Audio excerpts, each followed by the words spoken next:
Je voudrais, avec le soutien du Saint-Esprit, vous communiquer une prise de conscience. Une prise de conscience qui vous permet de pouvoir avancer différemment sur le chemin de la vie. Lorsque nous décidons d'intégrer un parti politique, lorsque nous décidons d'intégrer, d'accepter une manière de vivre, ce que nous pensons trouver à l'intérieur un intérêt. Et lorsque tu dis que tu es chrétien, c'est que cela signifie que tu as trouvé de l'intérêt. Tu as trouvé de l'intérêt, tu as compris de quoi il s'agit et tu as trouvé de l'intérêt. Mais tu sais que ce que la Bible dit et ce que tu vis ne matchent pas. Et plus d'une fois, tu te posais même la question, est-ce que je continue ma foi de cette manière-là? Est-ce que je continue à être chrétien? Parce que je ne vois pas ce que ça m'apporte. Je ne vois pas le changement dont on me parle. Mais moi, je voudrais réinverser la question en disant, tu sais que tu es en train de gâcher ta vie par ta manière de croire. C'est ce thème que nous allons prendre pendant quelques semaines. Il y a plusieurs manières de gâcher sa vie en étant chrétien. Parce que Jésus dit dans Jean 10, verset 10, que je suis venu afin que le brebis ait la vie et qu'il s'aille en abondance. Est-ce que cette vie, tu l'as? Mais à ce temps, tu estimes que tu es un bon chrétien, tu estimes que tu es au bon endroit, tu estimes que tu as fait le bon choix. Mais où est la vie de Jésus? Sais-tu que tu es en train de gâcher ta vie par ta manière de vivre ta foi? Parce que lorsqu'on te posera la question dehors, tu diras, je suis chrétien, je suis chrétienne, je suis enfant de Dieu. Mais combien de personnes sont arrivées à la fin de leur vie en regrettant d'avoir pris l'engagement d'être chrétien? On entend tellement de choses. Non, il a donné sa vie à Jésus le jour de sa mort. Mais en fait, la vie chrétienne, ce n'est pas juste donner sa vie le jour de sa mort pour aller au paradis. Ça, c'est des mauvais enseignements. Si quelqu'un arrive à mettre de l'ordre dans sa vie, 2 minutes, 5 minutes, 10, un jour avant qu'il ne décède, gloire à Dieu pour son éternité. Mais Jésus est venu sur terre pour que nous vivons aussi la vie de Dieu sur terre. Dis amen avec moi. Il est venu sur terre pour que nous vivions la vie de Dieu sur terre. D'abord, avant de revendiquer l'éternité. Or, aujourd'hui, je ne sais pas, ils ne sont pas nombreux. Ceux qui savent pourquoi c'est intéressant d'être chrétien. On est dans les églises. Aujourd'hui, c'est tellement plein, les églises à gauche, à droite. Mais de quoi il s'agit concrètement? De quoi il s'agit? Parce qu'aujourd'hui, ce qui se passe, c'est plus la culture des hommes qui inonde la parole de Dieu. C'est comme si tu créais ta recette, croque-monsieur, et chaque pays ou chaque cuisinier, chaque boulanger adopte ta recette et chacun arrange à sa manière. On l'appellera toujours croque-monsieur. Mais ce n'est plus la même chose que toi, tu avais créé à son temps.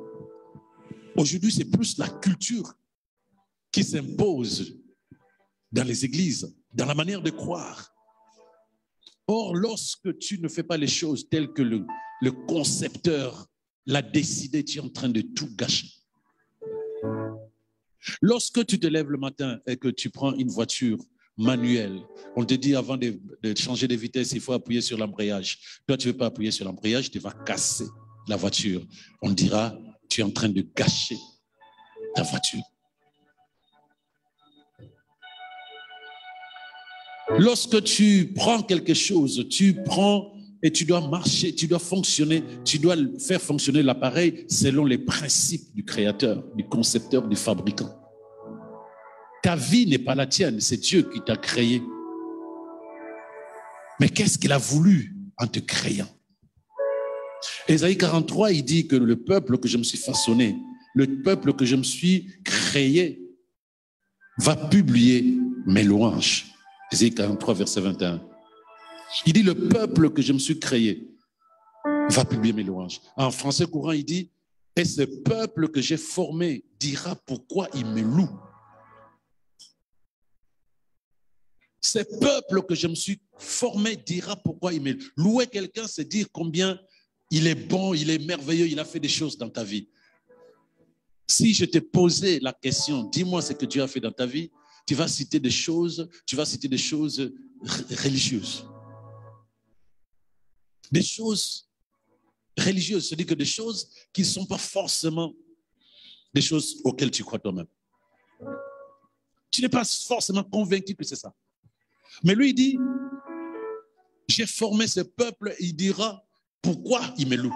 Lorsque tu te lèves, tu dis, je le loue avec mes pieds, je le loue avec... Ou bien, Seigneur, je te loue. C'est des chants. Mais est-ce que tu es capable de proclamer la louange de Dieu parce que ce qu'il a dit dans sa parole se manifeste dans ta vie? Ou tu es en train de gâcher ta vie par ta manière de croire, de vivre ta foi? Quand quelque chose ne fonctionne pas, il faut arrêter ou il faut changer. Quand quelque chose ne fonctionne pas, soit on arrête, soit on modifie. On ne peut pas continuer sans conviction. Si je dois cogner une hache sur un arbre, c'est que je sais que tôt ou tard, ça va tomber. Si je coupe un pain avec un couteau, je sais que ça va être coupé. Mais si je suis chrétien, je sais quoi? Quel est le but? Qu'est-ce qui va arriver après en étant chrétien? Parce que toute chose que nous devons faire doit avoir un but. Pourquoi tu es chrétien? Quel est le but pour lequel tu es chrétien? Quel est le but pour lequel tu es chrétien? Tu n'es pas musulman, tu n'es pas bouddhiste, tu n'es pas hindouiste, tu n'es pas athée, tu n'es pas fétichiste, tu es chrétien. Quel est le but? Est-ce que tu sais de quoi il s'agit? Je crois que c'est la culture qui est passée par là. Mes parents sont chrétiens, je suis né dans une famille chrétienne, j'ai des frères et des sœurs chrétiens, donc automatiquement je suis chrétien. Parce que dans les banlieues, par exemple ici en France, les enfants qui naissent chrétiens, mais à force de côtoyer des amis musulmans, ils deviennent musulmans. Et toi, qu'est-ce qui t'a amené à être chrétien? Pourquoi tu crois en Jésus? Parce que c'est ça qui est important. Quand tu n'as pas un but à atteindre, tu ne peux pas travailler avec discipline, détermination, persévérance pour atteindre le but en question. Quand tu n'as pas un but à atteindre, quand tu ne sais pas pourquoi tu fais quoi, tu n'es pas capable d'atteindre le but. Ah oui, ça fait 10 ans, 15 ans, 3 ans, 2 ans que tu es chrétien. Mais je te pose quand même la question. Pourquoi tu es chrétien? Qu'est-ce qui a fait que tu arrives à devenir chrétien? Quel est l'objectif que tu veux atteindre? Parce qu'on n'adhère pas à une philosophie, on n'adhère pas à un programme sans savoir pourquoi. Si moi je t'amène dans un restaurant italien, parce qu'on va manger italien. Et toi, tu es devenu chrétien pour quelle raison? Hors de la culture, hors de la tradition. Ok, oui. Donc du coup, dès le moment où on n'a pas un but, on n'a pas d'objectif, on ne sait pas pourquoi, on fonctionne de manière culturelle. On fonctionne de manière traditionnelle.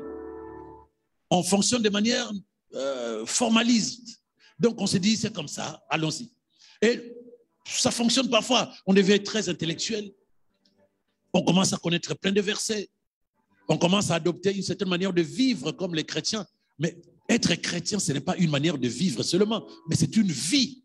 C'est ce que Jésus a dit. Jésus n'est pas venu donner des instructions aux gens. Jésus est venu donner une vie. De être chrétien, ce n'est pas des principes. Les principes, ça te permet de rester dedans. Mais être chrétien, c'est une vie différente de celle que tu vivais avant. Tant qu'on n'a pas discerné cela, ça va être difficile. Donc, on a une manière de croire qui fait croire aux gens que ça marche, que je suis une bonne personne. Mais regarde combien de fois tu es frustré, tu es incrédule. Combien de fois tu as envie de tout laisser tomber. Combien de fois tu as envie d'aller voir chez le voisin. Regarde combien de fois tu as envie, quand je dis le voisin, c'est d'arrêter un peu d'être chrétien, d'aller fonctionner normalement comme tout le monde. Ça montre bien que tu ne vis pas une vie épanouie en état chrétien. Tu ne vis pas une vie épanouie, mais ce qui n'est pas normal. Là, n'accuse pas le christianisme, n'accuse pas Jésus, non. Quand tu ne sais pas vivre une vie épanouie, ce n'est pas Jésus. C'est la manière dont tu as accepté de croire et comment tu vis ta foi. Voilà pourquoi on est frustré, on n'est pas à l'aise, on n'est pas très heureux. On sent que les gens du dehors sont meilleurs que nous. On sent que les gens du dehors sont plus épanouis que nous les chrétiens. On sent que les gens du dehors sont plus joyeux que nous les chrétiens. Et on les envie, on les accuse, on les condamne, on les rejette, on les méprise. C'est des païens. Mais en même temps, on envie leur bon enfant, on envie leur manière de vivre, on envie leur joie, on envie leur paix intérieure. On envie plein de choses chez eux. Parce qu'on semble ne pas les avoir là. Je suis venu afin que les brebis, afin que les êtres humains aient la vie et qu'il ait comment? En abondance. Donc lorsqu'on me propose plusieurs solutions pour que ma vie soit bien, moi je me lève le matin, j'ai choisi le compartiment chrétien. C'est que je sais pourquoi je suis là. Parce que j'aurais plusieurs possibilités. J'avais plusieurs possibilités, c'est que je sais pourquoi je suis là. Mais si je suis là, prouve-moi que je suis bien. Et si ce n'est pas la même chose que ce que dit la Bible, quelle est la raison? Pourquoi je continue comme ça? Quelle est la véritable pensée de Dieu quand il t'a créé?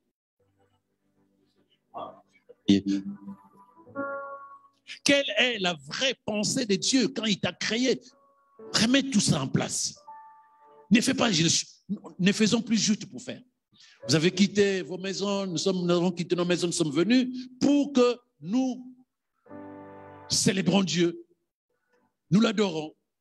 Nous écoutons sa parole. Mais je ne sais pas. Quelle est la raison qui t'a amené là? Quelle est la raison qui t'a amené là? La culture, la tradition, ou le désir vraiment de célébrer ces dieux-là? Tu le connais? Voilà pourquoi c'est difficile. Voilà pourquoi on est en train de gâcher notre vie. Parce que quand quelque chose ne fonctionne pas, j'arrête. Ou je change ma façon de voir les choses. Quelle est la raison? Si chaque fois je dois prendre le micro, pourquoi tu es là? Pourquoi tu es là? Pourquoi tu es là? Même si on doit passer le culte là-dessus pour que chacun explique pourquoi tu es là. Tu vas réaliser finalement que tu ne sais même pas la vraie raison pour laquelle tu es là. En fait, ils sont pas nombreux ceux qui vont se dire, je sais pourquoi. On sera dans un formalisme, dans une tradition. Le dimanche, on va au culte. Faire quoi? On ne sait pas grand-chose. Après, on va chercher des réponses chrétiennes pour adorer Dieu, pour communier avec les frères et les sœurs, pour le célébrer. Mais tu ne crois pas. Tu n'es pas convaincu. Prise de conscience. On va passer quelques semaines là-dessus. Je suis convaincu que ça va nous aider parce que l'Esprit nous a communiqué. Amen. Ce peuple que je me suis formé dira pourquoi il me loue. Donc toi, tu es censé savoir pourquoi tu es là. Tu es censé savoir pourquoi tu es chrétien et non pas musulman, bouddhiste, hindouiste. Tu es censé le savoir. Au-delà de la tradition, ma famille est chrétienne. Mes amis sont des chrétiens. Tu es censé savoir pourquoi tu l'es.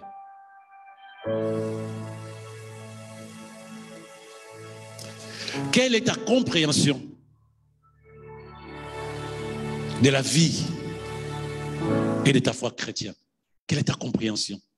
Quand tu te lèves le matin, tu te regardes dans le miroir, tu te dis, je suis chrétien, je suis chrétien. Cela signifie quoi? Hors de toute réponse structurée, parce que je crois en Jésus comme Seigneur et Sauveur. Au-delà de la culture qui t'a permis peut-être d'être chrétien. Pourquoi es-tu chrétien? Est-ce qu'être chrétien, c'est respecter scrupuleusement les principes? Puisqu'il y a même des chrétiens qui estiment que les autres ne sont pas des bons chrétiens parce qu'ils ne respectent pas scrupuleusement les principes chrétiens. Puisqu'il y a des chrétiens n'étant pas capables de respecter scrupuleusement les principes bibliques, ils se disent, je ne suis pas un bon chrétien moi-même. C'est quoi être chrétien?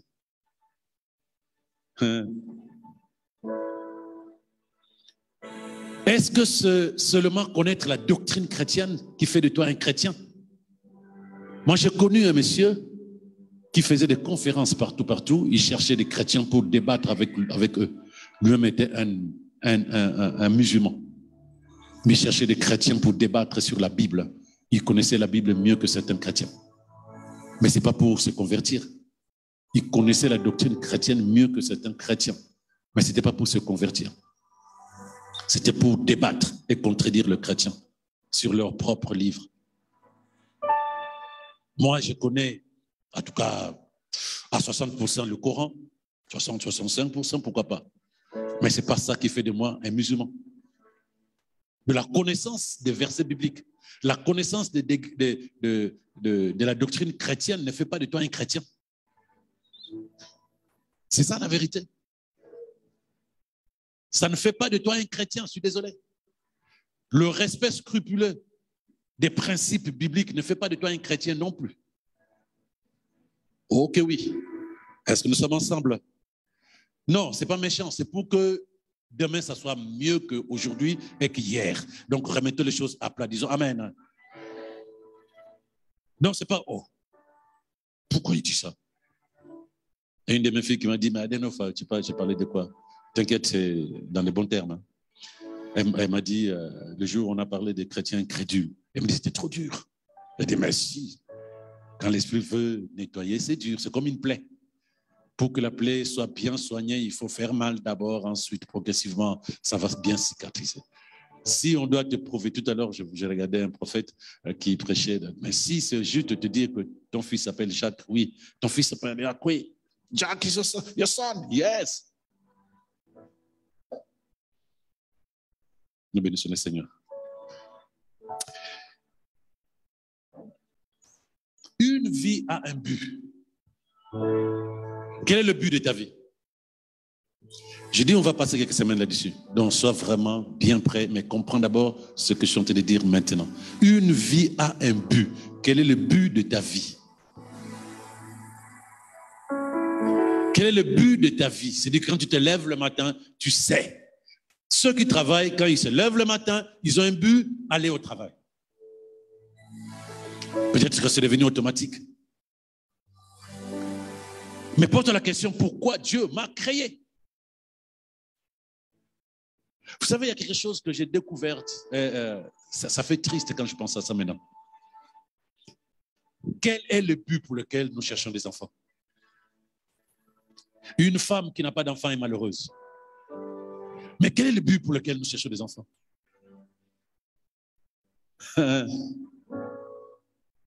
Parce que c'est la culture, c'est comme ça.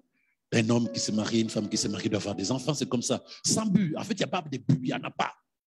Parce que tu ne vas pas avoir un enfant, une vie qui est une destinée, et tu ne sais pas pourquoi tu veux cet enfant-là. C'est pour tes propres fins. Oui, j'ai des enfants. Mais un enfant, c'est une destinée. Un enfant, c'est un projet. Un enfant, c'est une existence, pardon. Mais si tu désires un enfant sans savoir pourquoi, ce n'est pas gentil pour cet enfant. Ou simplement tu désires un enfant pour montrer que tu peux avoir un enfant. Pour avoir aussi ton enfant à toi, mon bébé. Si on est dans cette compréhension, ce n'est pas bien. Une vie a un but à atteindre.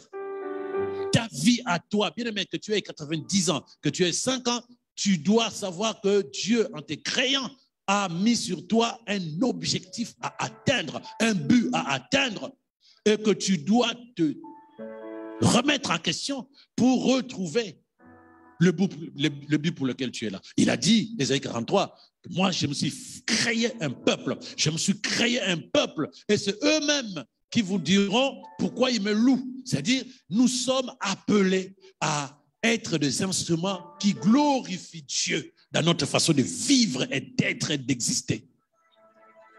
Le Dieu dit comment faire pour que l'univers soit rempli de mes louanges. Je vais créer un être humain. Les oiseaux, ils les font très tôt les matins, pi. Ils louent Dieu. La Bible dit que tout ce qui respire loue l'Éternel. Nous sommes instruments de sa louange. Mais si du matin au soir, c'est tristesse, inquiétude, angoisse, peur, nous ne sommes pas sujets, nous ne sommes pas instruments de sa louange. Bien sûr, quelqu'un avec moi? Non, je ne t'entends pas. Essaye de discerner de quoi il s'agit. Tu es une personne intelligente. Tu es une personne consciencieuse ou même consciente. Commence à remettre en question, c'est vrai. Quel est le but pour lequel Dieu m'a créé? Quel est le but pour lequel Dieu m'a créé? Dis-toi que tu as été créé par Dieu, pas par tes parents. 99% de nous tous, les parents ne nous ont pas attendus. Ah oui, ça fait 3 mois que je n'ai plus mes menstrues. Ah oui, gloire à Dieu, c'est que tu es enceinte. Ils n'étaient pas là en train de t'attendre. Mais Dieu avait planifié, programmé, structuré que tu devais être là. Pour quelle raison? Pour quelle raison? Parce que tant que tu ne sais pas pourquoi tu es sur terre, pas dans une philosophie théorique, non, dans une réalité, la chaise sur laquelle tu es assise, ma sœur, a été créée pour un but.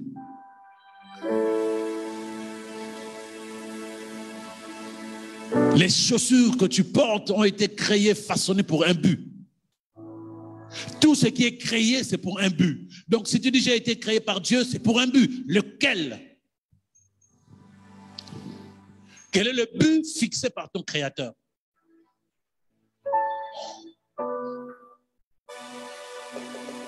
Tu ne peux pas vivre de manière zombie. Tu te lèves le matin, tu marches dans la vie, faisant ce qu'il faut faire, tu te couches le soir. Tu te lèves le matin, marchant toute la vie, tu te couches le soir. Tu te lèves, tu vas t'ennuyer. Voilà pourquoi les gens changent d'église, disparaissent de l'église. Parfois, ils n'ont plus envie parce qu'en fait, ils ne savent pas pourquoi ils le font. Et quand tu appelles un frère, une sœur, bonjour, comment vas-tu? Comment va la famille? Ouais, ça va, mais ça fait 3 mois qu'on ne t'a pas vu à l'église. Non, mais j'étais occupé, je viendrai. Mais non, on ne doit pas te demander d'aller à l'église. On ne doit pas t'appeler pour aller à l'église. Mais parce que tu ne sais pas pourquoi tu y vas, c'est tout. Donc du coup, il y a des moments où tu y vas quand tout va bien, il y a des moments où tu n'y vas pas. Mais quand tu sais pourquoi faire quoi, quand tu sais pourquoi tu te lèves à 6 heures pour aller quelque part, pour aller au travail, c'est parce que tu sais que si tu ne vas pas au travail, on ne te paye pas. Si on ne te paye pas, tu ne payes pas ton loyer. Si tu ne payes pas ton loyer, on te met dehors. Donc tu as un but à atteindre. C'est comme je le disais, tu veux un enfant. Pourquoi? Pour enlever ma honte. Mais cet enfant, c'est un projet. C'est une existence. Tu n'as même pas pensé à lui. Tu as pensé à toi. Ce n'est pas un but. Pour chercher un enfant, ce n'est pas ça.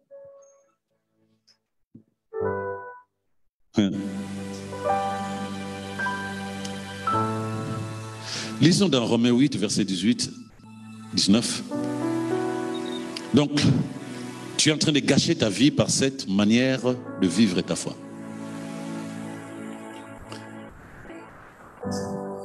Romains 8, verset 18 à 19. En parole de vie. Parole de vie. Et parole vivante, pardon. J'estime d'ailleurs qu'il n'y a aucune commune mesure entre les souffrances de la vie présente et la gloire à venir qui sera bientôt révélée. J'estime d'ailleurs qu'il n'y a aucune mesure entre les souffrances de la vie présente et la gloire à venir qui sera bientôt révélée. En comparaison de l'avenir magnifique que Dieu nous a préparé, les contrariétés de cette vie pèsent moins que rien. Une profonde nostalgie étreint toute la création. Elle attend avec un ardent désir la révélation de la gloire du Fils de Dieu. Toutes les créatures aspirent à l'avènement de ce jour où Dieu manifestera la vraie nature de ses enfants. Ce verset, nous l'avons lu encore et encore et encore. Mais il y a quelque chose qui m'interpelle, qui doit t'interpeller aussi. Il dit toute la création attend. Toute la création attend. Toutes les créatures attendent le jour où les enfants de Dieu que nous sommes vont se manifester. Manifester quoi? Leur vraie nature en tant qu'enfants de Dieu. Donc cela signifie que nous sommes appelés à manifester la nature des enfants de Dieu. Nous sommes appelés à manifester la nature divine par les principes, par les instructions, par la loi. Non, il dit la nature. Puisque si je dis que je suis enfant de Dieu, je dois avoir la nature de ce Dieu qui est ma source.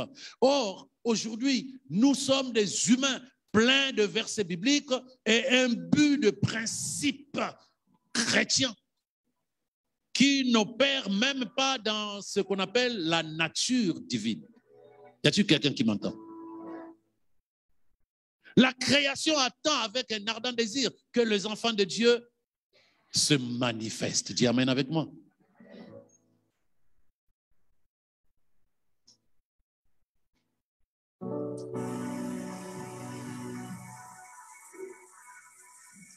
À chaque fois que tu es, vous savez, à chaque fois que tu vas à l'église, en grande partie,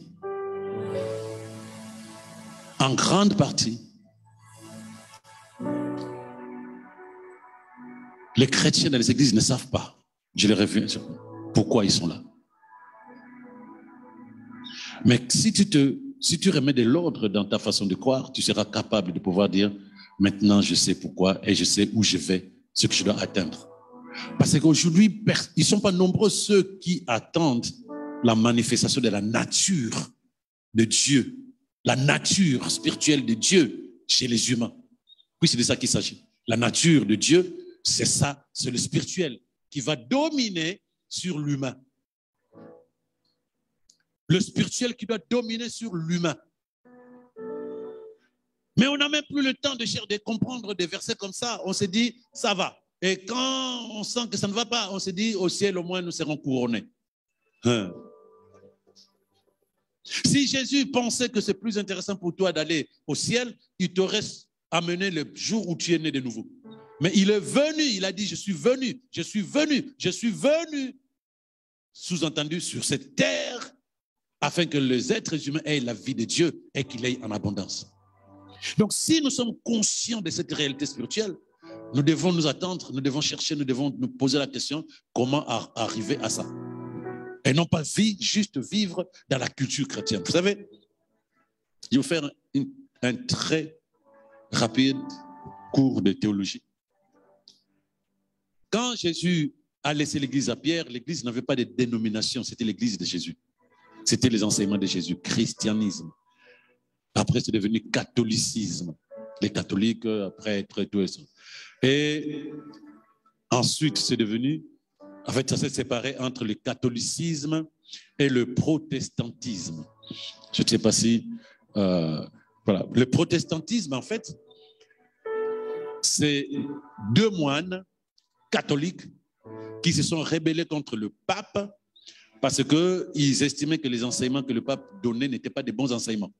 Par exemple, que si tu donnes de l'argent, tu vas au ciel, tu donnes l'argent pour construire le temple de Saint-Pierre là, à Rome, tu vas au ciel, c'est-à-dire que tu achètes ton paradis si tu veux. Et puis il y avait le culte de Marie. qu'ils ont intégrées dans la foi et la doctrine chrétienne. Donc, les deux moines qui étaient des traducteurs de la Bible, il s'agit de Martin Luther et de Jean Calvin. Les deux moines se sont dit non, nous, on se déconnecte. Donc, ils sont partis créer ce qu'on appelle l'Église réformée. Pourquoi on les appelle des protestants? Pourquoi on parle des églises protestantes? Parce que les catholiques appellent tous ceux qui sont opposés au catholicisme des protestants. Ils protestent. Ce n'est pas eux qui se sont dit nous protestons. Eux, ils ont dit nous voulons réformer la foi chrétienne. J'avais envoyé ça, je ne sais pas. Voilà. Okay. Donc, nous voulons réformer la foi chrétienne. Mais entre-temps, entre les deux aussi, ils ne se sont pas bien accordés.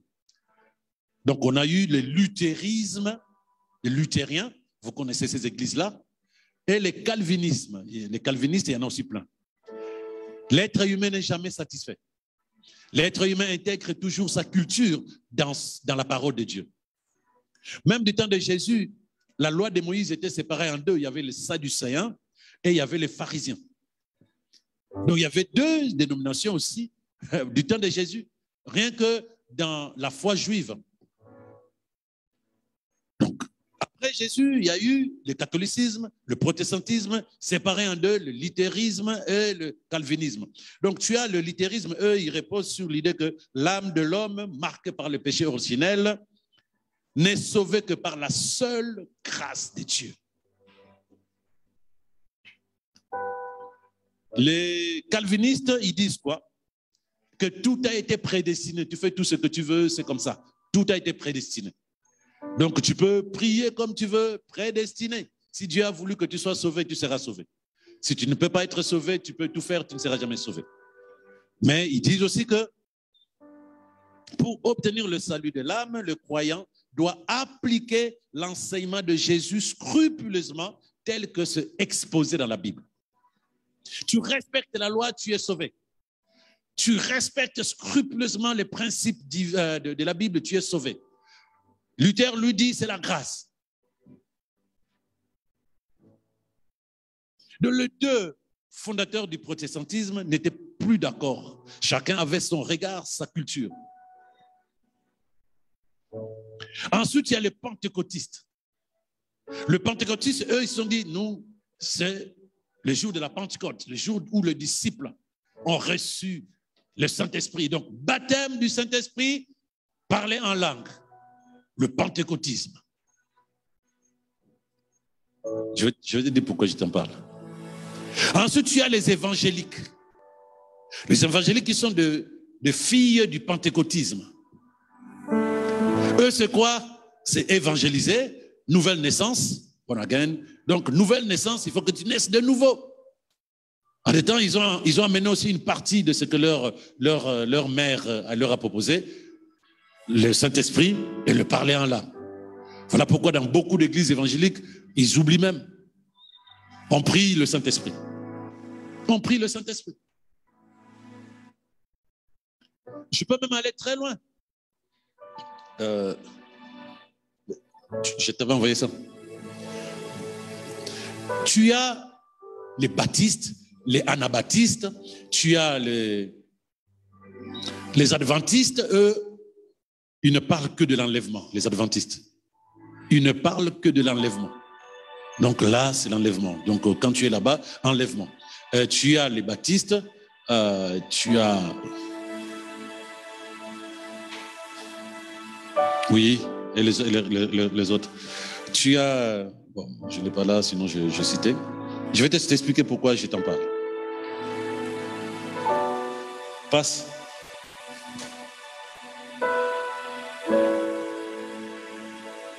Vous aurez pu mettre ça, voilà. Donc tu as le luthérisme, j'ai expliqué, les calvinistes, les baptistes, les anabaptistes. Donc eux, c'est le second baptême. Bon, les autres, on ne voit même pas. Attendre la venue de Jésus, ça c'est les adventistes. Le presbytérien, c'est une branche du calvinisme. De ceux qui croient que pour être sauvé, il faut scrupuleusement respecter tout ce qui est dans la Bible. Et, séparation de l'église anglicane. Donc bon, ça c'est le grand réveil. Quand on parle du réveil, le grand réveil, ça a été généré par le méthodiste. Donc vous connaissez les églises méthodistes. Donc avec John Wesley. Donc ça, c'est le grand réveil. C'est là où on commençait vraiment à aller répandre la bonne nouvelle dans le monde. Le réformé, c'est toujours des calvinistes. Et le fondamentaliste, c'est eux, le respect scrupuleux, la loi de Dieu d'abord. Pourquoi je te parle de tout ce courant sans penser au catholicisme? Parce que le catholicisme, il y a les catholiques coptes, catholiques orthodoxes et les catholiques romains. Rien que les catholiques, il y en a 3. Et ensuite, chez les protestants, là, je n'ai pas tout mis. Ça, c'est le grand. Et puis, tu as le dernier, je crois que vous ne l'avez pas. Le dernier, en date aujourd'hui, c'est les évangéliques prophétiques. Les évangéliques prophétiques aujourd'hui, on ne parle que prophétie dans l'Église. Mais quand tu prends tout ça, tu réalises que la confusion, les conflits des chrétiens, les dissensions, les divisions des églises, c'est basé non pas sur la parole, mais l'interprétation, la compréhension et la culture qui s'intègrent dans la parole de Dieu. Ce n'est pas la parole elle-même qui divise, non. C'est ce que moi je sens à l'intérieur de moi, ce qui me fait plaisir. Mais malheureusement, regarde très bien, lorsque quelqu'un vient dans cette maison, il va nous voir vivre un type de foi, une manière de vivre la foi. Mais à l'intérieur de cette personne, il y a une culture qui est peut-être là-dedans. On dit, mais pourquoi vous ne parlez pas de l'enlèvement? Parce que là où elle était, cette personne était nourrie comme un adventiste, où son pasteur avait l'influence adventiste. C'est-à-dire que c'est l'enlèvement. Ou là où elle était, c'est que quand la personne entre, c'est scrupuleux, il faut que tu sois digne, saint. Tu dois bien te comporter, bien habillé, tu parles bien. On est dans le respect scrupuleux des instructions, des principes bibliques. Donc nous sommes dans une façon de vivre selon l'influence que nous avons reçue ou que nos bergers ont reçue. Tu as été sous influence d'un serviteur de Dieu qui te parlera plus sainteté, tu vas chercher que tout le monde se comporte comme des saints. Donc si ce n'est pas ça, ce n'est pas bien. Mais je te dis que tu es en train de gâcher ta vie de cette manière, à cause de cette manière de croire ou de vivre ta foi. Parce que la vérité n'est pas là-dedans. La vérité est dans la parole de Dieu. Mais malheureusement, tout le monde s'élèvera au nom de la parole de Dieu. Mais est-ce que tu as eu le temps de regarder les enseignements de Jésus pour te dire, en fait, de quoi s'agit-il? Je suis venu afin que le brebis ait la vie et qu'il ait en abondance. Toute la création, toutes les créatures que Dieu a créées attendent ce jour où le Fils de Dieu, les enfants de Dieu vont manifester la nature de Dieu. Non. Quelle est la bonne manière de manifester la nature de Dieu? Si je me cale sur ça. Si moi je vous dis qu'il n'y a aucune bonne manière là-dedans, vous ne me croyez pas? Personne ne peut m'amener à manifester la nature de Dieu dans ça. Malheureusement, c'est ce qui fait nos églises. Aujourd'hui, c'est, par exemple, les évangélistes prophétiques aujourd'hui, tant que tu n'es pas prophète, tu ne vaux pas grand-chose aujourd'hui. Demain, on nous proposera autre chose. Non, je vous garantis, demain, on va nous proposer autre chose. Peut-être on aura des évangélistes docteurs. Mais ce n'est pas dans la tradition, dans la culture, dans le courant que tu vas trouver la possibilité, que tu vas découvrir comment manifester la nature de Dieu. Ce n'est pas là-dedans. Quel que soit le courant, quelle que soit l'église, où que tu ailles, la seule chose qui intéresse aujourd'hui les églises, c'est comment te faire plaisir. Et non pas comment t'amener à vivre la véritable vie de Dieu. Comment te faire plaisir.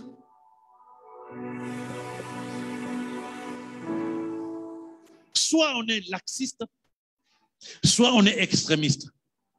Soit on est légaliste, c'est la loi, soit on est docte. Docte, c'est-à-dire que si ce n'est pas dans la Bible, je ne crois pas. Soit on est légaliste, c'est comme ça, la Bible dit que. Soit on est laxiste, oh, toi aussi. Dieu est amour, non? Ou simplement extrémiste, non. Tu es un pécheur, je te suspends pendant 6 mois. Voilà ce qui fonctionne aujourd'hui dans nos églises.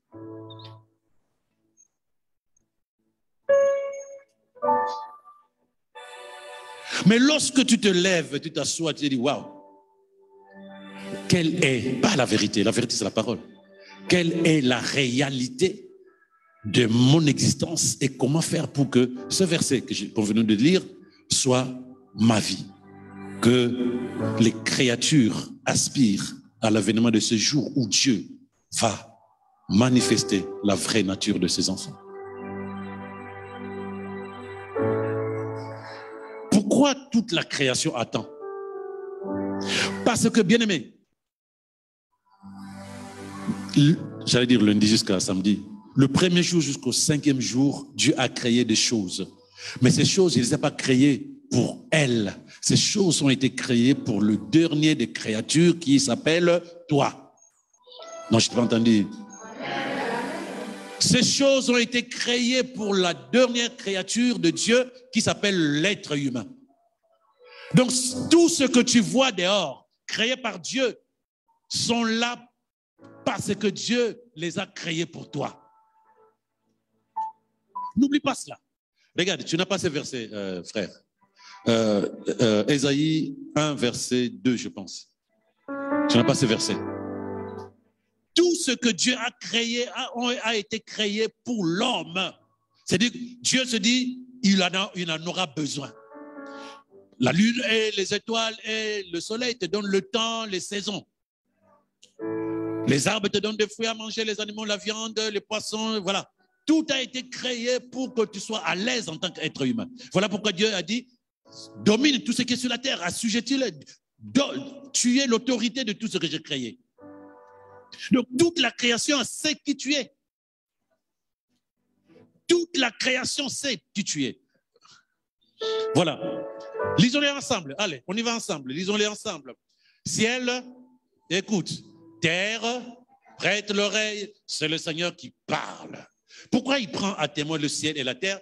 Parce que c'est des choses qui ont été créées pour toi. Pour toi. La terre, c'est là où nous sommes. Le ciel, c'est ce qui nous donne ces plafonds où sont suspendues les étoiles, qui nous éclairent. Il dit, j'ai élevé des enfants pour en faire des adultes, mais ils se sont révoltés contre moi, l'être humain.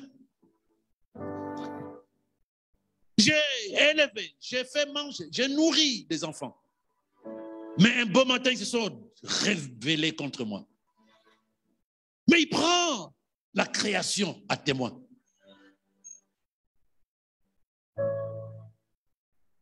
Nous avons créé Dieu. Quand je le dis, c'est-à-dire que nous avons cherché à ce que Dieu soit à notre façon de penser, à notre culture, à notre compréhension. Et quand ça ne cadre pas, on le trouve assez dur. Quand ça ne cadre pas, on le trouve pas très dur. Soit assez dur, soit pas très dur. Ils sont détournés de moi. Ils sont créés de courants. Ils se sont créés de manières de voir, de doctrines. Dans l'Ancien Temps, c'est qu'on posait comme question, quelle est la doctrine de votre église? Tu penses que c'est la doctrine qui va t'amener à vivre la vie de Dieu? Non. J'ai élevé des enfants, ils se sont détournés de moi. Toute la création attend que toi, tu comprennes de quoi il s'agit. Quel est le but de ton existence? Ce n'est qu'une prise de conscience aujourd'hui.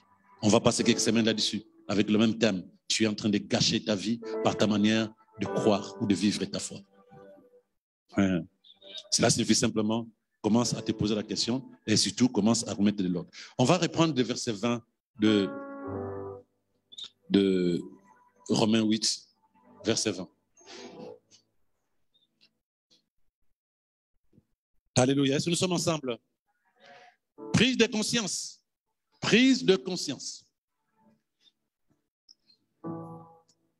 Car jusqu'à ce jour, la création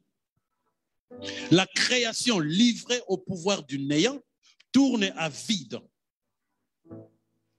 Tout dépérit et meurt. Tout dépérit et meurt. Et n'est pour rien dans cet état de choses. Contre son gré, sans aucune faute de sa part, mais par solidarité avec celui qui a failli. Par solidarité, c'est-à-dire que la création, la couche d'ozone est en train de se casser la figure. Les forêts sont devenues des déserts, les eaux sèchent, les gens deviennent de plus en plus méchants, les serpents, les lions, les chats, les chiens mordent les gens, même le buffle, tout le monde cherche à tuer l'homme. La méchanceté nourrit l'univers. Il y a un qui a failli, l'être humain. Celui pour qui toutes ces choses ont été créées. Il a pollué tout cela. Il a pollué l'univers à cause de son péché. Puisque l'univers a été créé pour sa jouissance, et l'univers a été pollué le jour où l'être humain a été pollué. Donc l'univers attend que l'être humain soit libéré pour que lui aussi soit libéré. C'est de ça qu'il s'agit. L'univers attend avec un ardent désir la manifestation des enfants de Dieu. Donc lorsque nous serons capables de vivre la vie dans la nature divine, nous verrons que les choses vont changer autour de nous. Regarde, tout dépérit et meurt. Ce que tu fais, tu essaies de le faire bien, mais ça ne fonctionne pas. C'est la nature divine qu'il te faut d'abord manifester. Là où il y a la nature divine, là où il y a la lumière de Dieu, l'obscurité disparaît. Tu amènes avec moi. Ce n'est pas être chrétien qui va changer ton histoire. Ce n'est pas connaître 17 544 versets qui va changer ton histoire. Ce n'est pas chanter, prêcher, danser qui va changer. Non, c'est la manifestation de la nature du Créateur au travers toi. Et cette manifestation va amener la vie de Dieu autour de toi, dans ta vie, dans tout ce que tu feras. Donc si nous sommes capables de manifester la vie de Dieu, toutes ces choses vont revivre. Dis amen avec moi. Ne cherchez pas une église, cherche à vivre là. Ne cherchez pas une doctrine, ne cherchez pas, non. Commence par te dire comment suis-je capable de manifester la nature divine, puisqu'on nous dit que c'est ce que tout le monde attend, même Dieu. Dieu n'a pas créé une église pour que les gens vivent dans une sorte de culture, de doctrine. Regarde, il dit ceci. Garde la main. Il dit ceci dans... C'est Jésus même qui le dit lui-même. Il dit dans Marc 7, verset 13. Marc 7, verset 13. Écoute bien ce que Jésus lui-même dit. Voilà comment vous annulez la parole de Dieu par votre tradition. Celle que vous transmettez. Et vous faites bien d'autres choses du même genre. Tu penses que tu es dans la parole, mais ta tradition, ta culture a annulé la puissance de la parole. Tu penses que tu es dans la parole, parce que tu connais le verset. Il dit, vous annulez, entre parenthèses, entre guillemets, la puissance, la vérité de la parole. Par quoi? Par la transmission de vos traditions, de votre culture, de votre manière de... Ah, moi, je ne vois pas ça comme ça. Moi, mon pasteur m'a dit que ce n'est pas ça. Gloire à Dieu.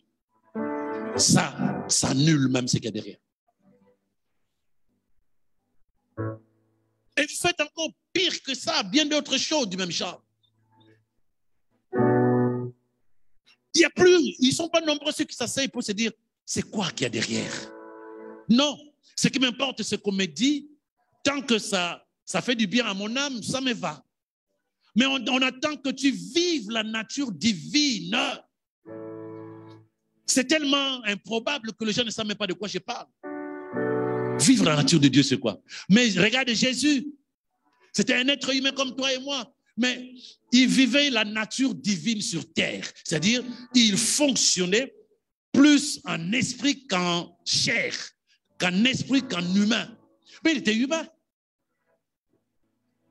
Et il dit, si vous croyez, vous ferez comme moi, plus même que moi. Mais nous croyons. Et pourquoi nous ne faisons même pas les centièmes de ce qu'il fait? Et il n'a pas dit ça aux pasteurs, aux prophètes, il a dit aux chrétiens, aux croyants. Cela signifie que la puissance de la parole a été annulée quelque part. Cela signifie que la vérité, la réalité de la parole a été annulée quelque part. Est-ce que tu continues de cette manière-là? Est-ce que tu continues ou tu te dis, mais j'ai le temps de remettre de l'ordre? J'ai le temps de remettre de l'ordre. Pourquoi être chrétien sans atteindre le but pour lequel on est chrétien? Aujourd'hui, on plaisante. Tu veux être dans quel parti? Ah, moi, je vais être En Marche. Pourquoi? Ah ben oui, parce que je sais qu'il sera président la saison prochaine, le quinquennat prochain. Tu cherches là où il y a des intérêts. Mais quel est ton intérêt d'être chrétien si ce n'est pas pour manifester la nature de Dieu? Connaître 17 544 versets? Mais tu ne gagnes rien. Tu ne gagnes rien. Que tu sois extrémiste ou laxiste, que tu sois légaliste ou docteur, que tu sois luthérien ou calviniste, que tu sois évangéliste ou pentecôtiste, que tu sois... C'est quoi ces choses-là? Qu'est-ce que ça t'a apporté depuis le temps? Juste une manière de montrer que tu es meilleur que les autres. Mais tu n'es même pas meilleur que les autres. On n'est pas meilleur que les autres. C'est du mensonge. C'est de l'orgueil humain. Parce qu'être meilleur, c'est être ce que Dieu dit que je suis. Pas parce que j'ai une manière de croire. Il y a des églises où tu rentres là, il faut enlever tes chaussures. Tu enlèves tes chaussures, tu es mauvais. Eux, ils se sentent bien. Il y a des églises où quand tu vas, tu dois te couvrir. Pour les sœurs. Tu ne te couvres pas, ce n'est pas bon. Chez les évangéliques, pareil aussi. J'expliquais un jour, je parle, hein, pour te faire comprendre qu'il faut qu'on enlève l'humain dans la parole de Dieu. Tu vas croiser un prêtre catholique. Dans une boîte de nuit, il danse. Il peut même avoir son truc, il danse. Ça ne te gênera pas. Tu vas croiser un pasteur dans la boîte, il va passer sur Facebook. Regardez ces messieurs-là. Il se dit pasteur. Mais les prêtres, ils vont danser, ils boivent tout ce que tu veux. Eux, ils se sentent bien. Nous, on se dit, c'est pas ça. Mais en même temps, on trouve que c'est pas bien. Mais c'est toi qui as fait le choix d'être pentecôtiste ou évangélique. Laisse-le tranquille. Laisse-le tranquille. Commence déjà par toi à chercher à vivre ce que Dieu te demande de vivre. Jésus fait la différence entre le sadducéen et le pharisien. C'était deux courants aussi du judaïsme. Le pharisien dit, moi je donne ma dîme, je prie comme tu veux, tout ça là. Moi je n'ai pas de problème avec les autres là. Jésus dit, mais ça c'est de n'importe quoi. Il y a l'un d'eux qui ne croyait pas à la résurrection des morts. L'autre croit à la résurrection des morts. Mais ils ont eu des problèmes d'accepter la parole de Jésus. Libère-toi de la culture, de la tradition qui annule la parole de Dieu.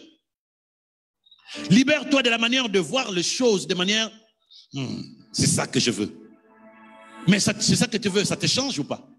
Ou tu deviens un but de la parole de Dieu et tu penses que c'est ça?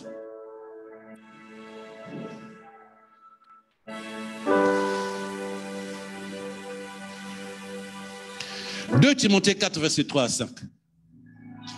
Aujourd'hui, prise de conscience. « 2 Timothée 4, verset 3 à 5. Ça commence par « car le temps viendra ». Je ne sais pas pourquoi ça commence par là. En français courant.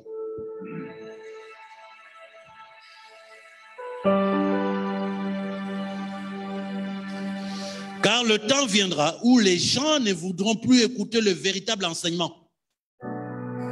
Le temps viendra où les gens ne voudront plus écouter le véritable enseignement, mais ils suivront leurs propres désirs et vont s'entourer d'une foule d'enseignants, de maîtres, qui leur diront ce qu'ils aiment entendre.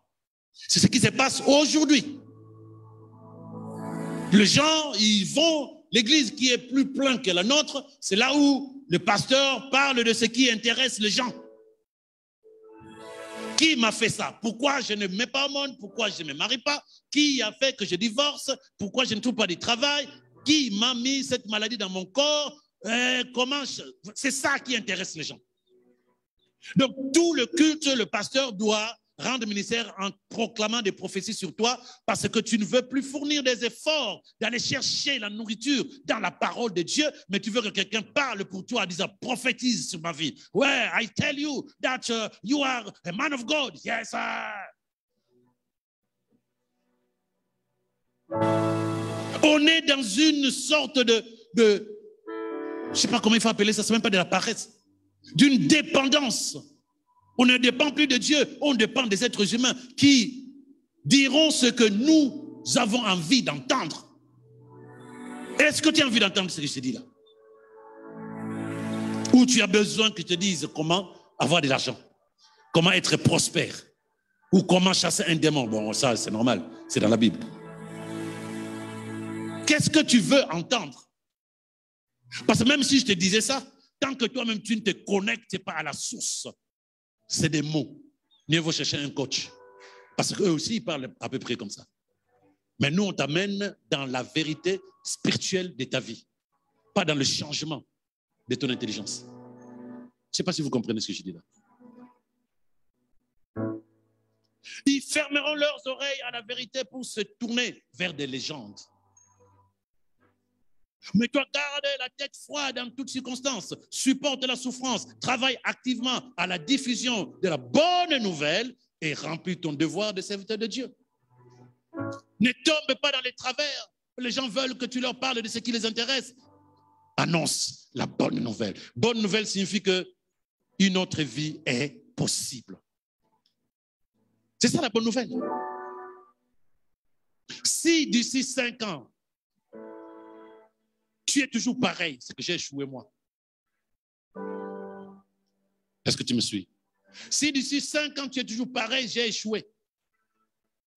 Oui, tu as le choix de décider de ne pas m'écouter ou de ne pas écouter l'esprit qui te parle ou de ne pas te discipliner dans la manière de fonctionner. Mais si d'ici 5 ans, rien n'a changé dans ta vie derrière la vérité de la parole de Dieu, c'est que nous avons tous échoué. Moi, le premier. Et moi, je n'ai pas envie. Voilà pourquoi je ne te ferai pas plaisir. Je ferai plaisir à ton papa qui veut que tu sois différente, que tu aies une nouvelle vie. Maintenant, c'est à toi de te dire, j'accepte. J'ai besoin de faire plaisir à ton papa. Il veut changer l'histoire de ta vie, de ton existence. Mais ça ne passe pas dans ce que toi, tu veux. Jésus avait dit, non pas ma volonté, mais la tienne. Toi, tu veux quoi? Sommes-nous ensemble?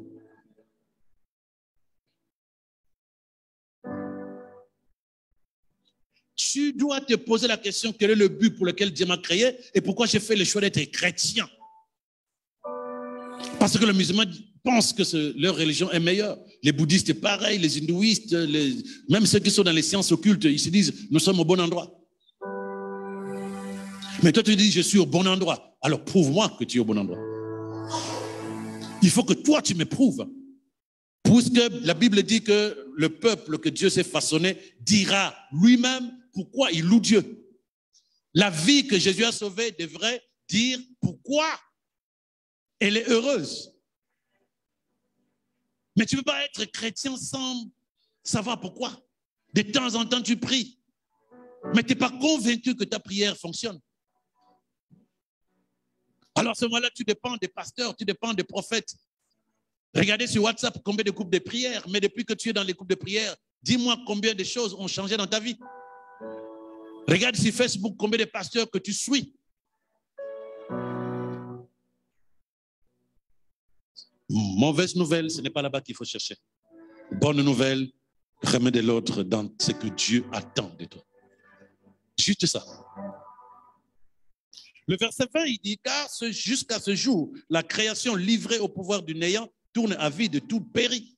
Elle n'est pour rien, elle est solidaire. Alors, contre son gré, sans aucune faute de sa part, mais par solidarité avec celui qui a failli. Elle vit une existence sans but. Pourquoi la création vit une existence sans but? parce que l'être humain, vit sans but. Donc, tout ce qui est autour de nous, c'est sans but. Tu vas où? Je ne sais pas.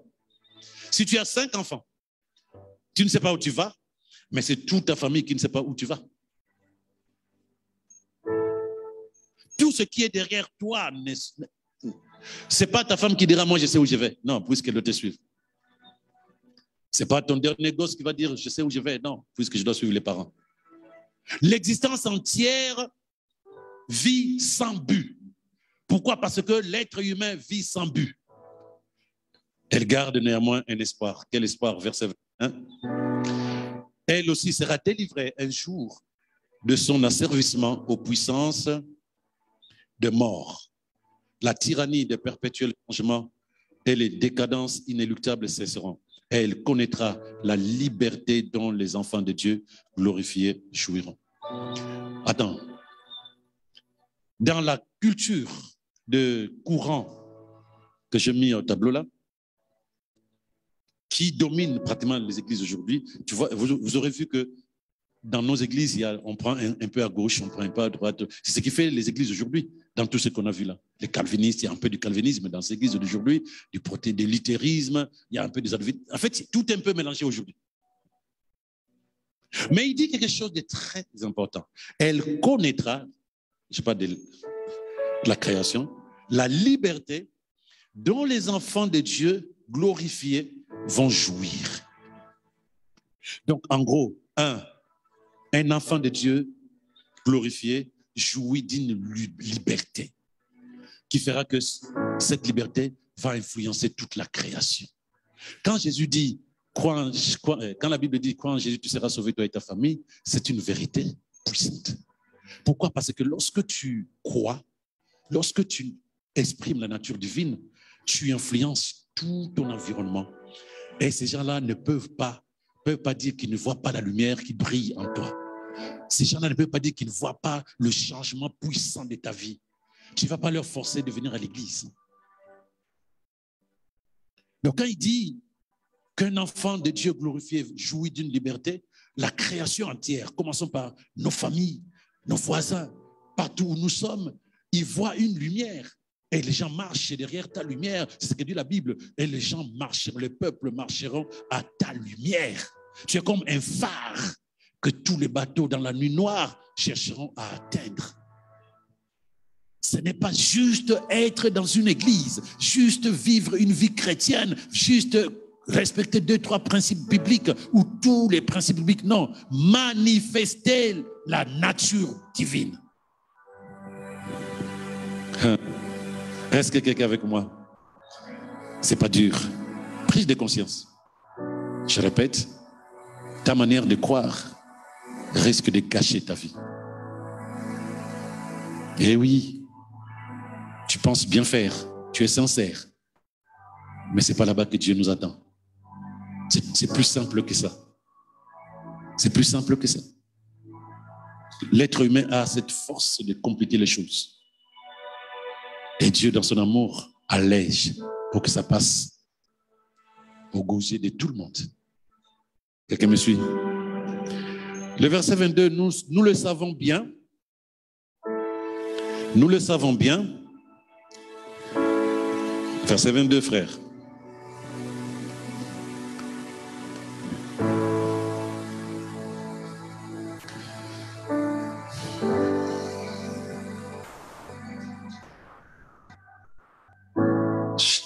C'est chapitre 18, verset 22. Romains 22, 18, verset 22. Toujours en parole vivante. C'est la suite, en fait, si tu veux.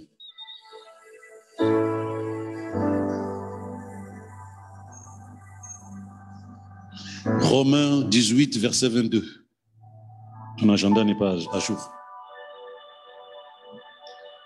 Pardon? Romains 8, verset 22, pardon. Est-ce que vous comprenez pourquoi nous parlons de ça? C'est remettre juste les choses en place, sinon, à quoi ça sert? Chaque chose que tu fais, il y a un but et puis il y a un résultat. Mais une vie chrétienne sans résultat, ce n'est pas une vie chrétienne selon Dieu. Et ne pense pas que c'est en changeant d'église, changeant de pasteur, changeant de manière de prier, non. C'est changer de manière de comprendre. Et c'est ça qui fait la différence. Tout le reste, c'est humain. C'est bon ou pas? Romains 8, verset 22. Nous le savons. Jusqu'à présent, un profond gémissement monte de la création. Oui, tous les êtres soupirent et souffrent dans une sorte de travail d'enfantement universel jusqu'à ce qu'un monde de nouveau soit né. Il n'y a que l'être humain, il n'y a que les chrétiens qui ne sentent pas ça. Tout grince. En fait, ils attendent juste le go de l'enfant de Dieu pour que tout soit waouh. Tout grince. Tout gémit comme une femme dans une sorte de douleur d'enfantement. Mais est-ce que tu sens la douleur, les douleurs d'enfantement pour ta propre vie chrétienne? Quand je dis ça, est-ce que tu sens quelque chose de nouveau qui est en train d'arriver dans ta vie? Est-ce que tu sens qu'il y a une vie nouvelle que tu es en train d'adopter d'ici quelques instants, d'ici quelques mois, d'ici quelques jours? Est-ce que tu sens qu'il y a quelque chose qui est en train d'arriver de meilleur en étant chrétien? Parce que si ce n'est pas le cas, ce n'est pas bon. Il faut que tu sentes qu'il y a quelque chose qui est en train... je sens, lorsque je lis la Bible, lorsque j'entends parler de la parole de Dieu, lorsque je prie, je sens à l'intérieur de moi un bébé en train de vouloir naître. Et ce bébé, c'est moi, bébé de Dieu. Mais si tu ne sens pas ça, si tu ne vois pas ça, où est la vie de Dieu? Est-ce que tu sens à l'intérieur de toi, ça tourne, ça bouge, ça passe par ici. Tu as envie de crier, de sauter? Ou bien Amen. Alléluia. C'est quoi la prière? Hier, par exemple, vendredi, je n'ai pas pu être là. Donc j'étais connecté. Là, nous sommes très nombreux. Mais vendredi, à 19h, tu fais quoi? Parce que je sais combien de personnes étaient connectées. C'est impressionnant. Là, nous sommes nombreux. Mais qu'est-ce que tu fais vendredi? C'est la prière de ton église. Ne me dis pas que tu étais ici. Si, il y a 2 ou 3 qui étaient là. C'est ça. Quel est le but que tu veux atteindre en étant chrétien? Mais comment on atteint ces buts-là? La vie que tu cherches auprès de Dieu, on l'a comment, d'après toi? On l'a comment? Un travail d'enfantement. Les mères, nos sœurs qui ont déjà eu des enfants savent de quoi je parle. Cette douleur d'enfantement. Tu sens à l'intérieur de toi, ça bouge, ça t'ébranle, tu es en train de mourir, tu cries. Mais tu sais que derrière cette douleur, il y a une vie nouvelle qui est en train de naître. Il y a ça. Et la Bible dit que jusqu'à présent, un profond gémissement monte de la création en disant, c'est quand? Où sont les enfants de Dieu? Car nous voulons aussi être libérés. Nous voulons aussi vivre la vie que Dieu nous a donnée, puisque c'est l'être humain qui nous a pollués quand il s'est pollué lui-même. Maintenant, nous attendons que tout change pour que ça change aussi autour de nous. Tu attends que ta vie change, mais ta vie te dira, bien-aimé, moi, ta vie, je ne peux pas changer si toi, tu ne décides pas de changer. Je suis ta vie. N'attends pas que ta vie change sans toi. C'est toi qui commences à changer et ta vie changera. Quelqu'un me suit ou pas? Ta vie te dira, moi, je ne peux rien faire si toi, tu ne décides pas de changer. Et tu ne poses pas les actions appropriées pour que je change. À ce moment-là, oui. Mais si toi, tu dis, non, ma vie ne change pas. Tu as dit quoi? Non, ma vie ne change pas. Laquelle? Mais ma vie, M.A., oui, c'est ta vie. Et tu veux qu'elle change comment? C'est comme un habit sale que tu as porté. Et tu dis, mais pourquoi ce n'est pas propre, mon habit? Mais parce que tu n'as pas décidé de nettoyer, c'est tout. Les choses ne peuvent pas changer dans ta vie, dans ta famille, dans ton environnement, même dans la création, si nous ne manifestons pas Dieu.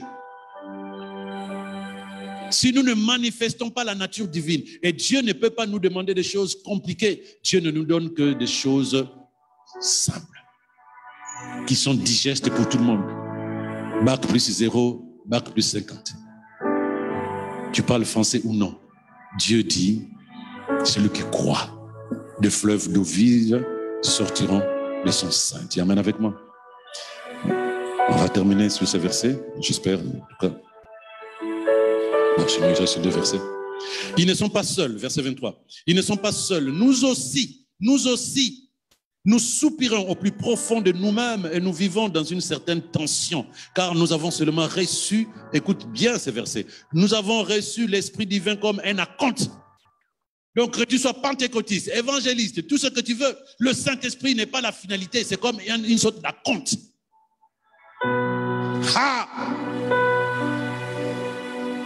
Une sorte d'acompte.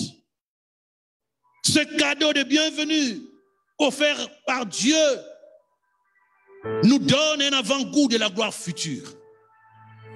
Donc si tu te dis, j'ai le Saint-Esprit, moi je parle en langue, c'est bon pour moi, je suis pas... Non, il dit non, puisque la gloire future, c'est la manifestation de la nature divine dans ta vie comme Jésus. Donc lorsque tu as le Saint-Esprit, tu dis, ok, c'est déjà un avant-goût, comme il dit ici, cadeau de bienvenue dans la famille royale céleste.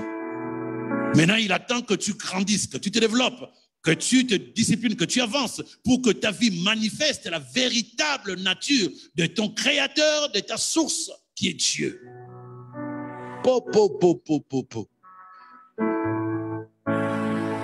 Est-ce qu'il y a quelqu'un qui comprend cela? Ce n'est pas fini, travaillons. Nous avons seulement reçu l'Esprit divin comme un acompte. Ce cadeau de bienvenue offert par Dieu nous donne un avant-goût, parce que l'Esprit de Dieu en nous déjà commence à faire des choses. C'est comme un dessert. Tu regardes le dessert, tu dis, mais comment sera le plat de résistance? Mais si tu te dis, j'ai le Saint-Esprit, ça me suffit. Même ceux qui ont le Saint-Esprit n'ont même pas encore vu ce que l'Esprit de Dieu est capable de faire. Nous sommes en train de parler des choses spirituelles. On ne parle pas des choses humaines. Donc nous devons quand même avoir un regard spirituel de ces choses-là. Il dit, nous avons reçu le Saint-Esprit comme un acompte, ce cadeau de bienvenue dans la famille royale par Dieu, nous donne un avant-goût de ce que sera notre vie demain. Aussi attendons-nous avec patience à être établis de plein droit fils adoptifs de Dieu. Cette condition de vrai fils entraînera aussi pour nous la libération totale et la transformation de notre corps. Donc en gros, quand tu dis que je suis chrétien, c'est que tu crois qu'en Jésus-Christ, un être humain, Dieu a donné la possibilité aux êtres humains de manifester la nature surnaturelle du Créateur. Je reprends calmement. Quand tu dis je suis chrétien, c'est que tu t'attends à ce qu'en Jésus-Christ, c'était un homme que Dieu a impacté et par lequel Dieu a institué en disant tous les êtres humains peuvent devenir des enfants, c'est-à-dire que de ressources spirituelles de Dieu. Ça fait bizarre pour un humain de comprendre ces choses. Mais nous sommes en train de parler des choses spirituelles. Les choses spirituelles, c'est des choses invisibles mais réelles. Donc essaie de croire, décide de croire autrement. Sinon tu es dans le gaspillage de ta vie et de cette vérité que Dieu t'a donnée. Y a-t-il quelqu'un avec moi? Non, y a-t-il quelqu'un? Dieu attend de nous, en étant chrétiens, que nous soyons capables de vivre comme un prototype qu'on a appelé Jésus. Prototype. Après, il y a toutes les voitures de série qui ont été créées derrière. C'est toi et moi et le frère de demain. Donc, si nous ne sommes pas capables de pouvoir se dire, je ne suis pas satisfait, parce que je sais qu'il y a un but derrière le christianisme, il y a un objectif derrière le christianisme, il y a une capacité de vivre une vie chrétienne meilleure, à ce moment-là, il y a un souci. Tu ne peux pas te contenter d'une doctrine, tu ne peux pas te contenter d'une culture chrétienne, tu ne peux pas te contenter d'une tradition. Il a dit que la tradition annule la parole. Mais est-ce que tu ne vois pas que c'est une tradition que tu as là? Est-ce que tu ne vois pas que c'est une culture qui est derrière et non pas la réalité de la parole de vérité?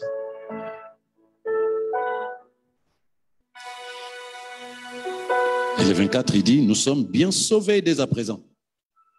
Il ne renie pas le fait que nous soyons sauvés parce que nous avons cru en Jésus. Mais la pleine réalisation de notre salut est encore à venir et elle est l'objet de notre espérance. Ça remet tout à plat. Le salut C'est la libération de l'être humain sur terre jusqu'à ce qu'il vive la vie de Dieu, déconnecté de tout ce qui est humain, et que même si son corps arrive à mourir, il est connecté de manière permanente avec Dieu, ce qu'on appelle aller au ciel. Mais commencer le ciel, le paradis, je l'ai dit dans une méditation matinale, que l'éternité, tu l'as déjà ici sur terre. Quand Dieu te donne la santé, c'est éternel, c'est-à-dire c'est infini. Quand tu as la vie de Dieu, tout ce que Dieu donne est éternel. Donc si tu ne peux pas dire, non, j'ai la vie de Dieu en moi, la vie Zoé, et tu penses que la vie Zoé finit. Non, la vie de Dieu ne finit pas. Donc c'est ça l'éternité. Nous la commençons ici. Voilà des choses qu'il faut entendre. Si Dieu te donne quelque chose, c'est comme si on te donnait un chèque en blanc, tu achètes ce que tu veux jusqu'à la fin de ta vie. TF1, hier ou avant-hier, je suivais, il dit, il va te donner 6 000 euros par mois pendant 2 ans ou 5 ans, je ne sais pas. Même un être humain peut te faire des blagues comme ça. 6 000 euros par mois pendant 2 ans. Mais Dieu, s'il te donne quelque chose, pourquoi tu penses que ça ne va pas être comme lui? Il est éternel. Ce qu'il donne est éternel. Dis amen avec moi. Il te donne une vie sur terre, cette vie est éternelle. Il te donne la santé, elle est éternelle. Il te donne la paix, elle est éternelle. Il te donne la joie, elle est éternelle. C'est ça la vérité. Mais on regarde comme si Dieu nous donnait du pain et puis une semaine après dans le frigo, ça meurt. Non, c'est la date d'expiration de l'amour de Dieu. Ah ouais, c'est fini, il faut que j'aille rechercher. Non. Ce que Dieu donne est comme lui, éternel. Donc si tu acceptes que tu as la vie de Dieu, alors dis-toi c'est une vie éternelle. Si tu acceptes que tu as la paix de Dieu, dis-toi qu'elle est éternelle. Continue à proclamer la paix éternelle de Dieu dans ta vie. Continue à proclamer la guérison éternelle de Dieu dans ta vie. Si on n'a pas ce regard, on n'est pas capable de jouir de la vie de Dieu.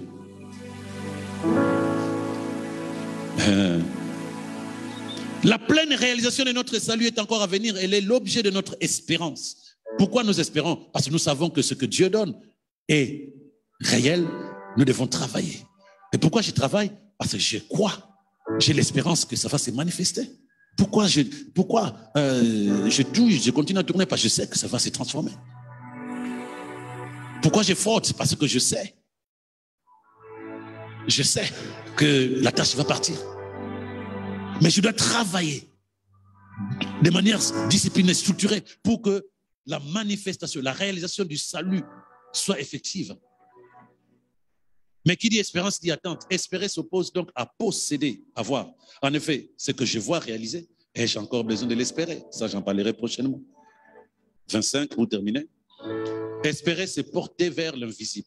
Donc, lorsque tu sais que tu n'es pas un être abouti spirituellement, tu ne vas pas t'arrêter là. Nous ne sommes pas des êtres spirituels aboutis. Non, ce n'est pas encore ça. Il a dit, nous sommes sauvés, oui, mais le salut n'est pas encore totalement réalisé. Parce que le salut nous libère de la maladie, nous libère de démons, nous libère de problèmes, nous libère de la pauvreté, nous libère de la tristesse, nous libère de la peur. Le salut, c'est tout ça. Le salut, ce n'est pas le ciel. Non, le salut, c'est tout ce qui permet à l'homme de vivre une vie de paix, de joie en Jésus-Christ. Mais tant que ce n'est pas ça, c'est que ce n'est pas encore abouti. Voilà pourquoi il dit le salut. Mais la réalisation de notre salut est encore à venir. Et nous travaillons là-dessus. Si tu penses que c'est bon pour toi, ce n'est pas vrai. Ne t'assois pas sur la tradition, la culture. Ne t'assois pas sur le courant religieux. Ne t'assois pas sur les traditions. Ne t'assois pas sur ta foi. Non. Cherche davantage à ce que ta vie ressemble à celle de Jésus. Tu peux passer par le respect des principes, tu peux passer par le respect de la loi, tu peux passer par la connaissance de, je sais pas de quoi, de quand Jésus viendra. Ce n'est pas là-bas qu'il faut chercher. Commence par te poser la question, qu'est-ce que je dois faire pour que la vie de Dieu se manifeste en moi? Et que, comme Jésus disait, que votre cœur ne se trouble point.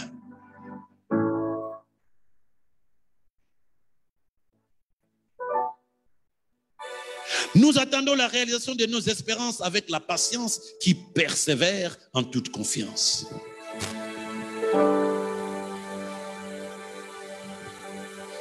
Tu es en train de gâcher ta vie si tu continues de croire tel que tu crois.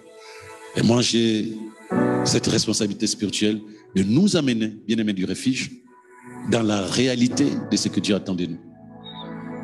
Car tout ce qui est tradition, culture, annule la puissance de la parole.